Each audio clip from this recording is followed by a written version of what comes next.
So students, this is the next chapter, the straight line. Straight line you have studied in the previous classes also. So if you will define a straight line, अगर आप उसकी definition देखोगे, a straight line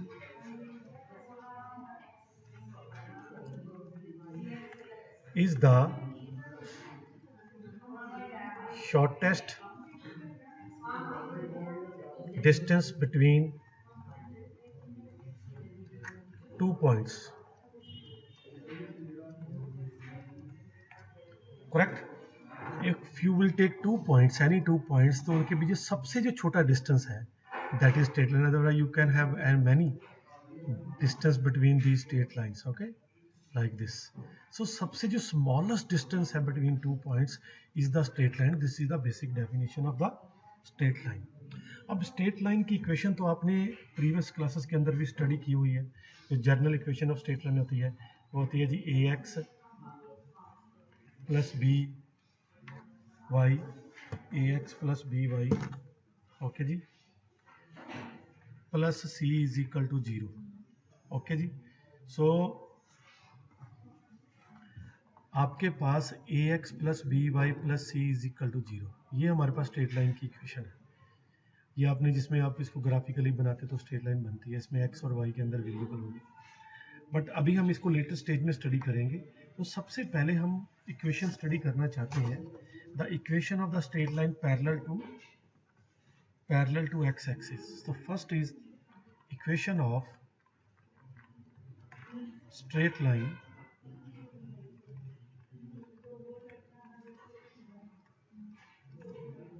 parallel to x axis, equation of straight line parallel to y axis. Okay, तो ये इसका what is the meaning of that. आपने equation of the straight line निकालनी है. मान लीजिए this is over y axis, this is over x axis. तो आपको पता है कि दिस इज द ओरिजिन जहाँ पे x भी 0 और y भी 0 होता है. इस पूरी x एक्सिस के ऊपर, this is the x axis, ये x एक्सिस है, and this is the y axis. इस पूरी एक्सिस के ऊपर, इस पूरी एक्सिस के ऊपर जो y होता है वो 0 होता है. ओके, और इस पूरी y एक्सिस के ऊपर x की वैल्यू 0 होती है. करेक्ट. तो पहली बात, इक्वेशन ऑफ x एक्सिस क्या होगी, y is equal to 0. Equation of y axis क्या होगी, x इज इक्वल टू 0. अगर अब मैं equation of the straight line parallel to x axis लेता हूँ, एक लाइन लेता हूँ पैरेलल टू x एक्सिस जो x एक्सिस के पैरेलल है, जहाँ तो अबव x एक्सिस होगी और बिलो x एक्सिस होगी. अब जो भी उसका डिस्टेंस होगा यहाँ से, ये डिस्टेंस y डिस्टेंस होगा. मान लीजिए ये डिस्टेंस है a, तो यहाँ ये भी a रहेगा, ये भी a रहेगा, ये भी a रहेगा. All the distance will be a.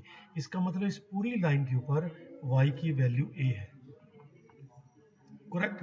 अब ये अब बिलो द होगा तो ये y नेगेटिव होगा, तो बट होगा y. तो equation of the straight line parallel to x axis will be is equal to y is equal to a. ये इक्वेशन होगी. ठीक है. अगर मैं इसी इक्वेशन को, अगर मैं एक लाइन लेता हूं पैरेलल टू y एक्सिस, मान लीजिए पैरेलल टू y एक्सिस लेते हैं, तो इस पूरी लाइन के ऊपर जहां तो लेफ्ट हैंड साइड पे होगा x एक्सिस के, जहां राइट हैंड साइड पे, तो ये जो डिस्टेंस है, मान लो ये a है, ये डिस्टेंस मान लो अलग वेरिएबल ले लेता हूँ b, ये भी b होगा, ये भी b होगा, ये भी b होगा, ये भी b होगा. ठीक है. तो इस पूरी लाइन के ऊपर x की वैल्यू b है, तो equation of the straight line will be x is equal to b. अब वो a b वो तो वैल्यू है, वट एवर द वैल्यू, उसको आप अलग नहीं मान लो कि वहाँ a होता है वहाँ b होता है. तो equation of x axis parallel to, equation of the line parallel to x axis will be y is equal to a. Equation of the line parallel to y axis, x is equal to a. Another fact is कि जो line, जरा इसको ध्यान से दोबारा से देखो, मैं एक बार दोबारा से फॉर्म करूंगा, कि जो लाइन x एक्सिस के पैरेलल है ना, वो y एक्सिस के परपेंडिकुलर है. आप देख सकते हो, कोई एक line parallel to x axis ले लीजिए, मीन्स मान लो ये लाइन एक्स एक्सिस के पैरेलल है, उसकी हमने ये लाइन बनाई y इजिकल टू, मान लो ये डिस्टेंस ही है, तो वो जो लाइन है वो परपेंडिकुलर टू y एक्सिस है। तो कहने का मतलब अगर मैं बोलूं कि equation of straight line perpendicular to y axis, x axis, ठीक है ना, तो x एक्सिस के और ओके परपेंडिकुलर, अच्छा दूसरी बात, जो लाइन x एक्सिस के y एक्सिस के पैरेलल है ना, वो x एक्सिस के परपेंडिकुलर है। तो इसकी तो आपको इक्वेशन बता चुका हूं मैं, that is x is equal to a मान लो b मान लो।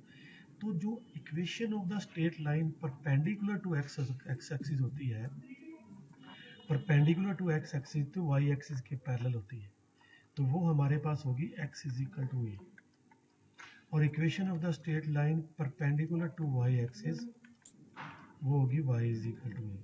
कहने का मतलब ये जो लाइन है ना, जो x एक्सिस के पैरेलल है, वो y एक्सिस के परपेंडिकुलर है, और ये जो लाइन है ना जो y एक्सिस के पैरेलल है, वो x एक्सिस के परपेंडिकुलर है। तो ये आपको पता होना चाहिए। आपको बोलेंगे इतना डिस्टेंस है इधर से, तो आप उसकी इक्वेशन बनाइए, तो you can form the equation, ठीक है जी। अब ये बेटा जी क्वेश्चन है, find the equation of the line parallel to x axis at a distance 3 unit above it and 3 unit below it. So see, मान लीजिए ये y एक्सिस है, ये x एक्सिस है, x एक्सिस के 3 यूनिट अबव, यूनिट अब पता नहीं वो सेंटीमीटर है मीटर है क्या है, तो 3 यूनिट्स अबव। तो आपको पता है कि इस पूरी इस लाइन के, ये उसने बोला ना पैरेलल टू x एक्सिस, तो लाइन बना ली, तो इसका मतलब इसकी इक्वेशन होगी इस पूरी के ऊपर y इज इक्वल टू 3 होगा, तो ये पहले का आंसर होगा y is equal to 3, correct. और जो दूसरे का आंसर है उसने बोला बिलो, बिलो मतलब नीचे 3 यूनिट। आपको पता है अब ये नेगेटिव y एक्सिस है, तो ये -3 इधर होगा, डिस्टेंस है तो उसने बोला 3, पर बिलो है ना तो नेगेटिव, तो ये होगा y इज इक्वल टू -3, ये इसकी लाइन होगी, equation of the line. So student now अगर आपने पैरेलल टू x एक्सिस और पैरेलल टू y एक्सिस के अलावा अगर कोई लाइन की इक्वेशन निकालनी है, तो उससे सबसे पहले आपको ग्रेडियंट अंडरस्टैंड करना है। ग्रेडियंट और स्लोप एक ही चीज़ है। So what is the basic idea behind it. अब कोई भी लाइन, एक बात सुन लीजिए, जो पैरेलल टू x एक्सिस और पैरेलल टू y एक्सिस में होगी, वो लाइन दोनों को कहीं ना कहीं पे कट जरूर करेगी, वो कहीं पे भी ऐसी ऐसी लाइन कोई भी हो सकती है, ठीक है। वो x एक्सिस को भी कट करेगी, y एक्सिस को भी कट करेगी। तो ये आपको पता है, ये आपके पास x एक्सिस है, ये नेगेटिव x एक्सिस है, ये पॉजिटिव y एक्सिस है, पॉजिटिव नेगेटिव y एक्सिस है। तो ग्रेडियंट की जो डेफिनेशन होती है बेसिक, ग्रेडियंट और यू कैन से स्लोप, मैं बार बार उसको स्लोप बोलूंगा पर उसको ग्रेडियंट भी बोलते हैं। Slope of a line is the tangent of the angle made by the line with tangent of the angle made by the line with the positive direction of x axis। देखो बेटा ये मैंने definition बोल दिया। Slope of a line is the tangent of the angle made by the line with the positive direction of। Slope of the line क्या होती है, अब देखो ये जो लाइन है, मान लो इस लाइन की मैंने स्लोप निकाली है, तो ये जो पॉजिटिव एक्स, देखो ये नेगेटिव एक्स एक्स है, एंगल बना रही है ये पॉजिटिव के साथ, तो जो पॉजिटिव एक्स एक्स है, ये लाइन इधर भी एंगल बना रही है, ये नेगेटिव एंगल होता है, तो ये नहीं लेना, हमें एंगल लेना है वो जो लाइन है पॉजिटिव एक्स एक्स के साथ जो एंगल बना रही है, इस पॉजिटिव एक्स जो लाइन एंगल बना रही है, मान लीजिए वो एंगल है थीटा, और उसका लेना टेंजेंट। ध्यान दो जब इसको पढ़ोगे ध्यान से तो आपको क्लियर हो जाएगा।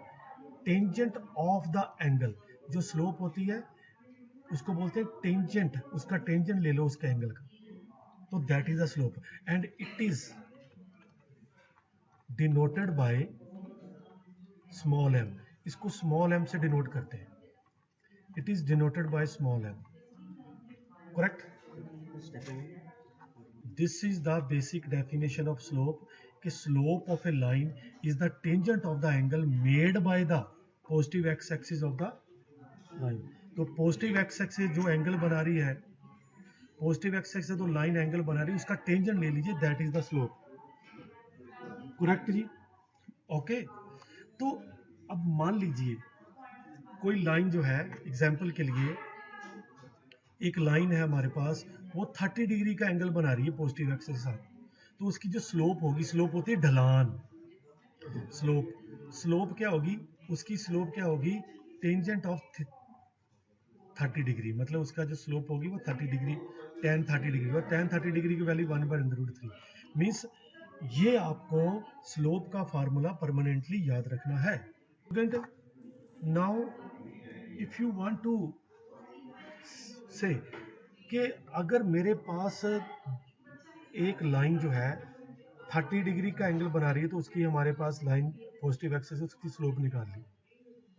अब एक चीज बड़ी क्लियर है कि जब भी आपको स्लोप निकालनी है तो कई बार आपको एंगल नहीं दिया होगा, तो you have to find out. अब दो चीजें बड़ी क्लियर हैं कि जब दो लाइनें आपस में इक्वल हो, एग्जाम्पल के लिए मैं बताता हूँ, मान लो ये भी लाइन ऐसी है, वो भी पॉजिटिव एक्सिस से 30 डिग्री एंगल बना रही है, तो दो लाइनों जब पहले होती हैं, this is very very important condition कि इफ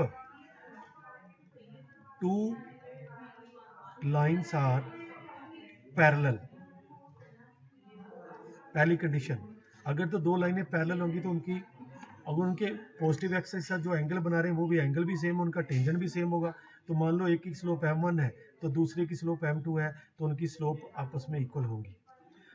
ये वाइस वर्सा भी है, अगर दो लाइन की स्लोप सेम हुई then lines are parallel to each other, and if lines are parallel to each other their slope will be equal. ये दोनों आप ले सकते हो।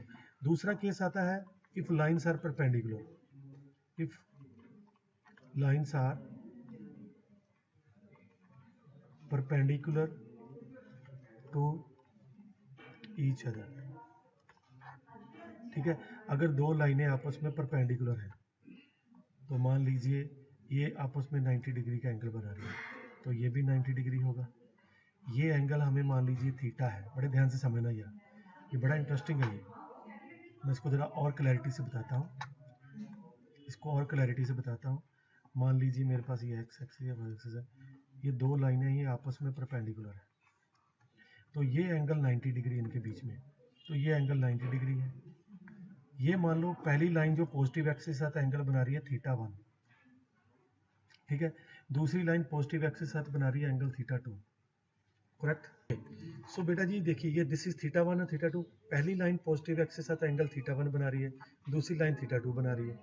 अच्छा, ये एंगल 90 हो गया, ये होता है पूरा 180, तो ये हमारे पास एंगल बन जाएगा, ये वाला एंगल, ये 180 माइनस θ1। बड़े ध्यान से देखना। अब ये ट्रायंगल ले लेते हैं, ये ट्रायंगल है, ले लेते हैं ए, ये बी, ये सी।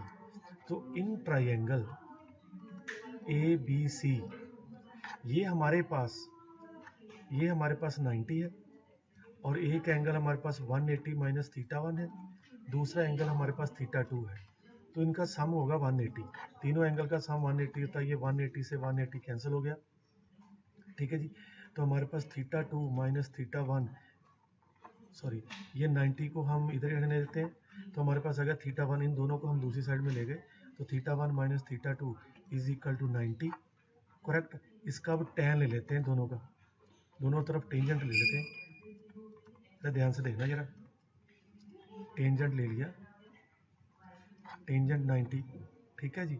अब ध्यान देना, tan a माइनस बी का formula, tan a minus tan b upon tan a 1 plus tan a into tan b, और इज इक्वल टू, जो tan 90 डिग्री होता है वो नॉट डिफाइंड होता है, इनफाइनाइट होता है, 1/0, करेक्ट। अब ध्यान देना जरा, ये चीज जीरो कब होगी, ये चीज देखो, ये ऊपर 1 है नीचे 0, इसका मतलब right hand side not defined है। ये नॉट डिफाइंड कब आएगा, जब इसका डिनोमिनेटर 0 होगा।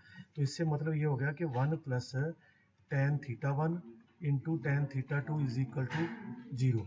This implies tan θ1 into tan θ2 is equal to -1, ठीक है। एक चीज आपको और पता होनी चाहिए, कि जो हमारे पास tan theta 1 है ना, that is the slope of the first line and tan theta 2 is the slope of the second line. तो समझ लो ये m1 multiply m2 is equal to -1 होगा.